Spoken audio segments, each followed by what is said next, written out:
Hi friends, ఈరోజు నేను మీకు ఒక నిజ జీవితానికి దగ్గరగా ఉన్న కథ చెప్పబోతున్నాను. ఈ కథ ఒక సాధారణ కుటుంబంలో పుట్టిన అబ్బాయి గురించి. అతని తండ్రి ఒక చిన్న ఉద్యోగి, తల్లి గృహిణి. ఇంటి పరిస్థితులు అంతగా బాగోలేవు. చిన్నప్పటినుంచే అతను ఒక విషయం అర్థం చేసుకున్నాడు: డబ్బు లేకపోతే గౌరవం కూడా తగ్గిపోతుంది అని.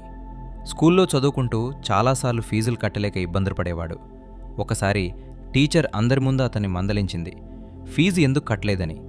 అప్పుడు అతనికి చాలా అవమానం అనిపించింది. అక్కడే ఒక నిర్ణయం తీసుకున్నాడు: జీవితంలో ఏదో సాధించాలి, ఇలా ఎవరూ నన్ను చూడకూడదు అని.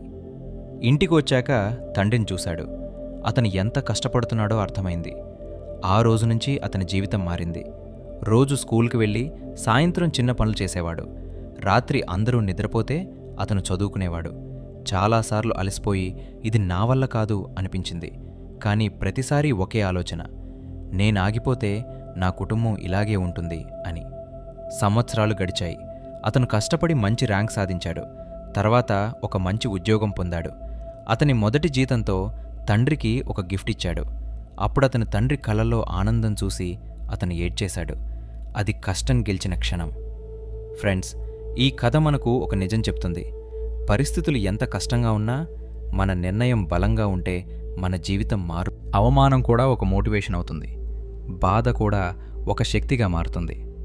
కాబట్టి ఇప్పుడు నువ్వు ఎక్కడున్నావో ముఖ్యం కాదు, నువ్వు ఎక్కడికి వెళ్ళాలనుకుంటున్నావో అదే ముఖ్యం. ఎప్పుడూ గుర్తుంచుకోండి: ఆగిపోవడం ఓటమి, ప్రయత్నించడం విజయం వైపడుగు.